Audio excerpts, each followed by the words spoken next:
Good morning my dear students. आज आपण इयत्ता 6वीतील जी नववी पोयम आहे घर, ती आज आपण अभ्यासणार आहोत. तर बघा, एक सांगते मी तुम्हाला. घर म्हटलं की आपल्यासमोर एक घराची आकृती निर्माण होते. त्यामध्ये आपल्याला आपलं स्वतःचं घर प्रत्येकाला आठवत असतं. तर ह्या कवितेमध्ये या कविताचे लेखक आहे धोंडीराज जोशी यांनी घर ही कविता लिहिलेली आहे. आता घर म्हणजे काय, नेमकं कसं असतं, त्याबद्दल या कवितेमध्ये सांगितलेलं आहे. तर बघा मित्रांनो, आज आपण ही कविता घर जी आहे ती अभ्यासणार आहोत. तर चला करूया सुरुवात. पहा, कविता नंबर 9. घर. घर नाही चार भिंती, घर नाही चार भिंती, घर असते देखण्याकृती. घर नाही एक वस्तू, घर म्हणजे आनंदी वास्तू. पहा, या कडव्यांमध्ये कवी आपल्याला सांगतायत घर हे फक्त चार भिंतींनी बनलेलं नसतं. घर म्हणजे काय फक्त चार भिंती नाही, तर घर म्हणजे काय असतं, देखण्याकृती. देखणं म्हणजे काय मित्रांनो, सुंदर. घर म्हणजे कसं असतं, आपलं सुंदर असतं. घर ही एक वास्तू नाहीये. घर हे काय आहे, एक वस्तू नाहीये. घरामध्ये जी आपण वस्तू म्हणतो ती वस्तू नाही, तर ते काय, एक आनंद वास्तू आहे. आनंद म्हणजे आपल्याला घरामध्ये काय भेटत असतो, आनंद मिळत असतो. पुढे पाहूया. घर नाही नुसत्या खोल्या.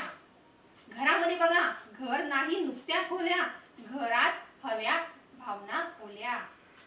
घर नाही नुसत्या खोल्या, घरात हव्या भावना ओल्या. घरात हवा जिव्हाळा, घर शिक्षणाची पहिली शाळा. बघा, तर या ठिकाणी कवी म्हणतायत घरामध्ये नुसत्या खोल्या असून चालत नाही, तर त्या घरामध्ये काय पाहिजे रे, भावना हव्या आहेत. भावना म्हणजे काय, प्रेम. काय पाहिजे रे, प्रेम हवं आहे. नुसत्या खोल्या असल्या म्हणजे त्याला घर म्हटलं जात नाही, पण एकमेकांबद्दल आपल्यामध्ये काय हवं आहे, प्रेम हवं आहे. त्याच नंतर आपल्याला एकमेकांविषयी जिव्हाळा, आपुलकी यामध्ये हवी आहे. आणि एवढंच नाही, तर घर आपली ही काय असते, पहिली शाळा असते. म्हणजे बघा मित्रांनो, घरामध्ये आपल्याला जसं शाळेमध्ये शिकवलं जातं, तसंच आपली सुरुवात आधी शिकण्याची कुठून होते, आपल्या घरापासून होत असते. तर घरामध्ये बघा, आपल्याला आपले आई वडील भाऊ आजोबा भरपूर घरातले जे लोक आहेत ते सर्व आपल्याला नवीन नवीन ज्ञान देत असतात. म्हणजे बघा, आपण जेव्हा लहान असतो घरामध्ये, तेव्हाच पासून आपलं शिक्षण हे चालू झालेलं असतं. म्हणून घराला ही काय म्हटलंय, पहिली शाळा असते. ठीक आहे. बघा, तर पुढे पाहूया. घर नाही नुसता पसारा. घर नाही नुसता पसारा, घर नाही केवळ निवारा. घराला असते कहाणी, घराला असतो आपला चेहरा.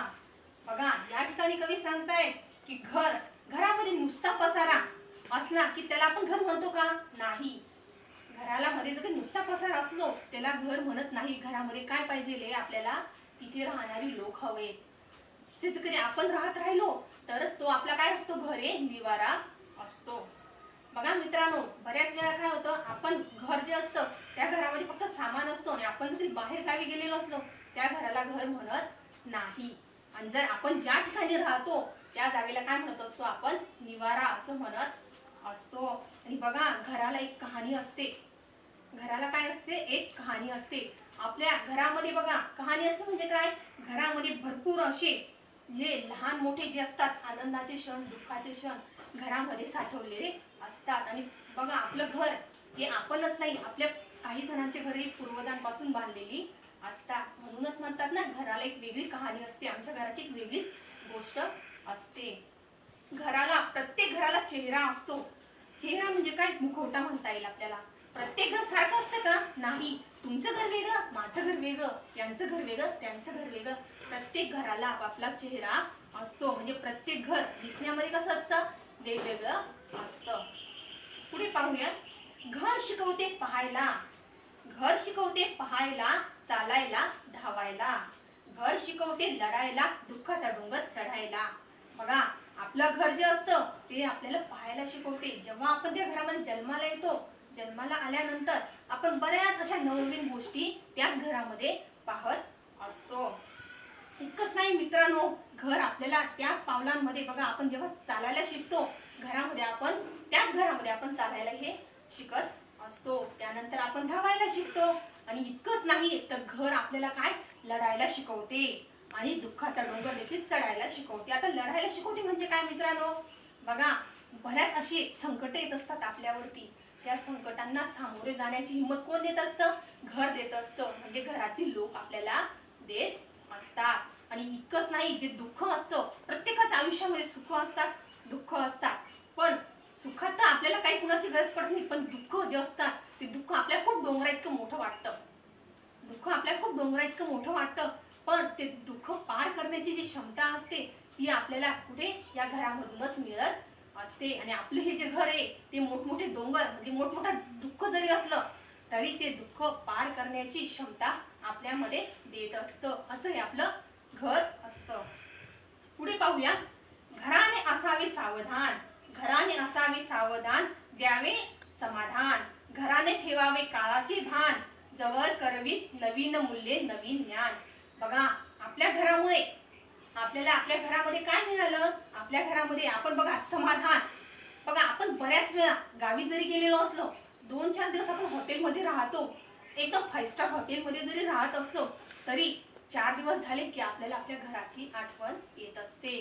तर म्हणून म्हणते मित्रांनो, काय आपल्या घराची ओढ असते आपल्याला.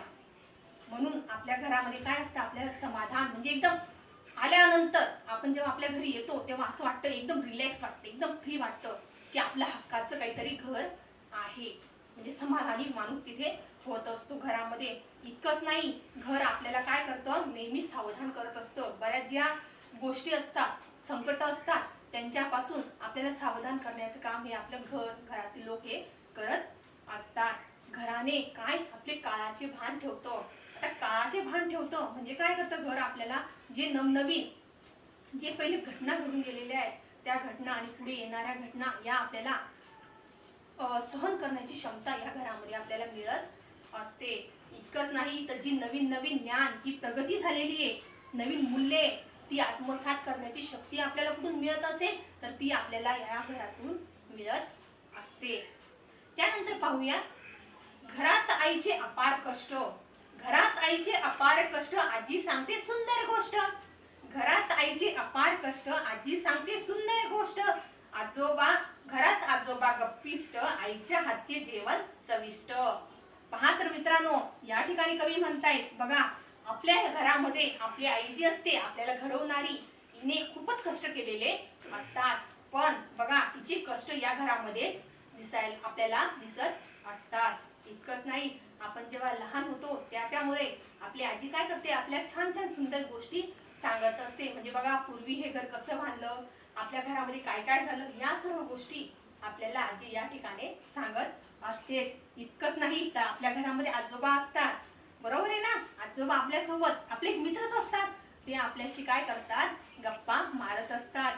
इतकंच नाही, तर आपली आई जी असते, आईच्या हातचे जेवण, तुम्ही बघा हॉटेलमधलं जेवण खा, त्याला तुम्ही पैसे देऊन घ्या ते जेवण, पण त्याची चव आणि घरच्या जेवणाची चव ही वेगळीच असते ना, बरोबर?